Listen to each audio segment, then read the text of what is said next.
Hello. Today we're going to talk about team. Together, everyone achieves more. This is a group project from Vandali Rang, Liz Rowe, Denise Robinson, Teresa Rivera, and Taylor Roberts.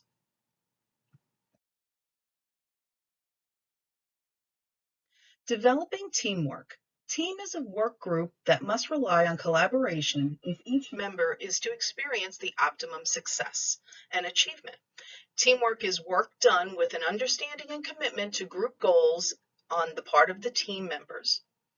To genuinely achieve success, it has always been necessary for an organization to embrace teamwork. Teamwork is also important for employees, leading to greater engagement with their work and increased well-being, sense of belonging, and job satisfaction. Be tolerant of each other and embrace diversity, and realize we are all unique and different. Encourage and acknowledge each other, and be mindful that we need 5 stages of team development: forming, storming, norming, performing, and adjourning. Forming is when team members first meet. It's important for team leaders to facilitate the introductions and highlight each person's skills and backgrounds. Team members are usually given project details and the opportunity to organize their responsibilities. Storming is the stage that team members openly share ideas and use this as an opportunity to stand out and be accepted by their peers. Team leaders help teams in this stage by having a plan to manage any type of competition or make communication easier and to make sure that the projects stay on track. Norming is the stage that teams have figured out how to work together. They're collaborating, there's no internal competition, the responsibilities and goals are clear, and each person works more efficiently because he or she has learned how to share their ideas, listen to feedback, and work towards one common goal. At the performing stage, there's a high level of cohesion and trust between members. Teams are functioning at the peak efficiency. Issues still may come up, but at this point, teams have strategies to resolve problems without compromising and stagnating progress. At the adjourning level, teams complete their project and debrief on what went well and what could be improved for future projects, and then they go back to their regular projects. Developing a norm of teamwork based on cooperation theory. Cooperation theory is a belief in cooperation and collaboration rather than competitiveness as a strategy for building teamwork. Here are some ways to incorporate this theory. Encourage team members to treat one another as if they were customers, thus fostering cooperative behavior and politeness. Explicitly state the desirability of teamwork on a regular basis, both orally and in writing. Communicate the norm of teamwork by frequently using words and phrases that support the teamwork. Emphasizing the words team members or teammate helps to communicate the norm of teamwork. Work with groups to establish a code of conduct that everyone agrees to follow. Aspects of the conduct might include never abandon a teammate or never humiliate anyone. How can we work better as a team? Becoming an expert in your field. There are many benefits when you have expertise in your related field. You'll be considered a trusted and valuable asset within the organization. Colleagues and coworkers value your opinion and have confidence in your decision making. Customers develop a strong sense of loyalty and will recommend you to friends and family based on their customer engagement experience. You may be considered for speaking engagements such as networking events, keynote speaker opportunities, training and development of new staff, task groups, and more. Most of all, remember that if you love what you do, you will benefit from each opportunity to grow and develop your skills, which will help you to advance in the field. Remember, your job is your platform. On any given day of the week, many of us find ourselves in the same routine at our jobs. Go to work, finish our tasks, go home, and repeat. What if you looked at your job in a different mindset? You could really become a true team player and bring out the best version of ourselves and others.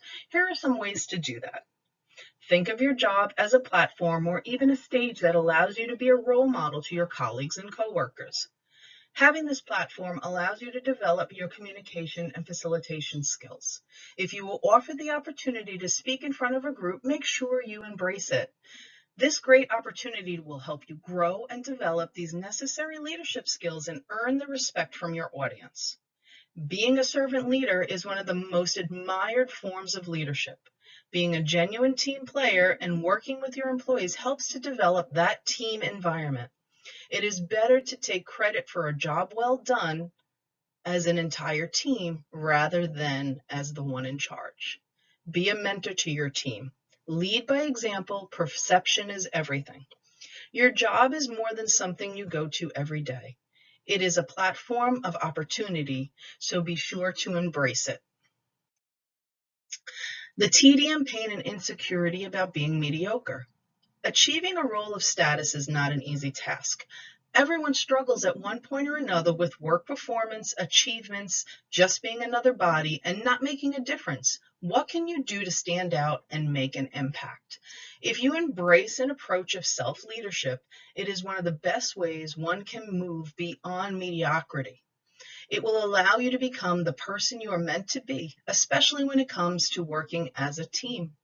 There are many tools that you can use that will bring you above being mediocre. One of them is creativity enhancing activities. These activities encourage flexible thinking, which is necessary when you are a leader. What if is one of these activities that allows the imagination to explore scenarios and situations that we would never think we are good enough for.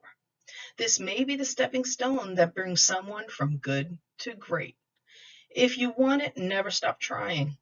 Having that vision is like having a map to your future destiny in life.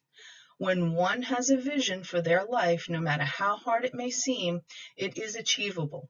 Most of the time, the journey is not easy, but if you are able to endure the challenge, it is attainable.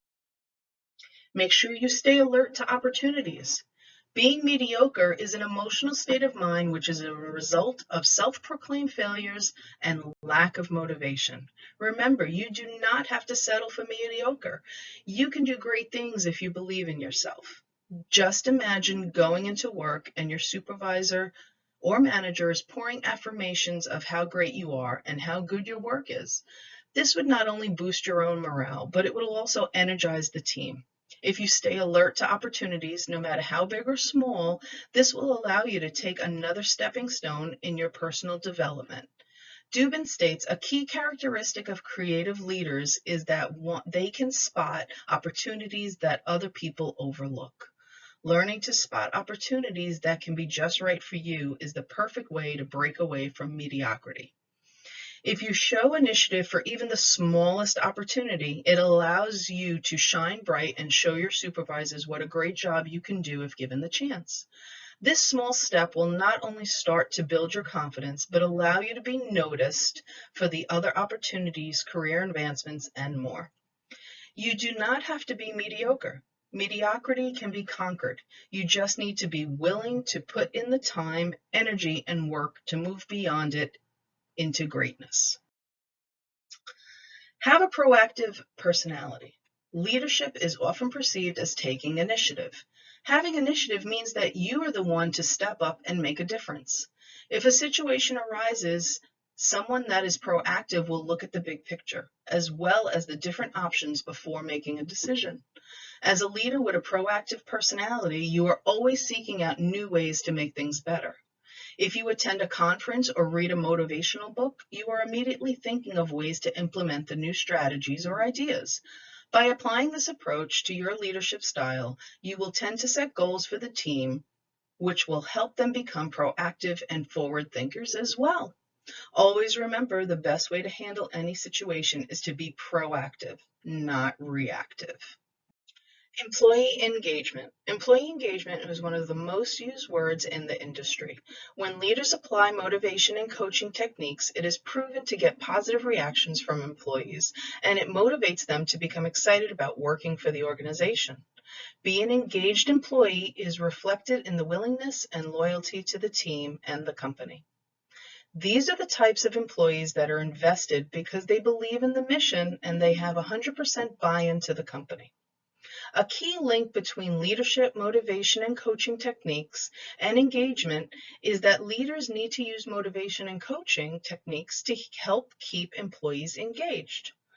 Based on a survey of 1,000 employees, when employees receive positive feedback, it fosters a higher level of engagement. It was also proven that even when an employee receives negative feedback, they were engaged as well. Any feedback is better than no feedback. Just remember, no matter the situation, feedback can always be received as a gift. Positive or negative, it will be used as a tool to help someone grow. Just remember, it is how you deliver it that will make the difference. Personality traits of effective leaders.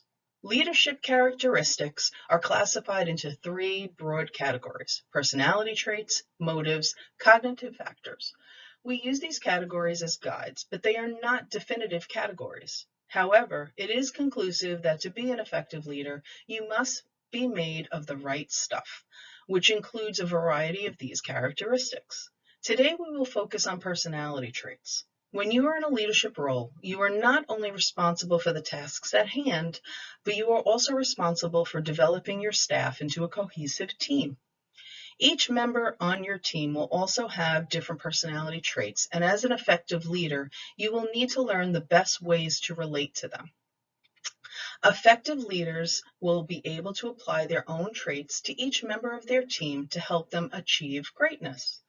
Personality traits are divided up into 2 groups: general personality traits, self-confidence, humility, sense of humor, trustworthiness, and then task-related traits such as proactivity, organization, and problem solving. In conclusion, we hope that this presentation will encourage you to develop your own leadership skills and seek out ways to embrace a team environment. Remember, team means together everyone achieves more. Here's an inspiring quote from Henry Ford. "Coming together is a beginning. Keeping together is progress. Working together is success."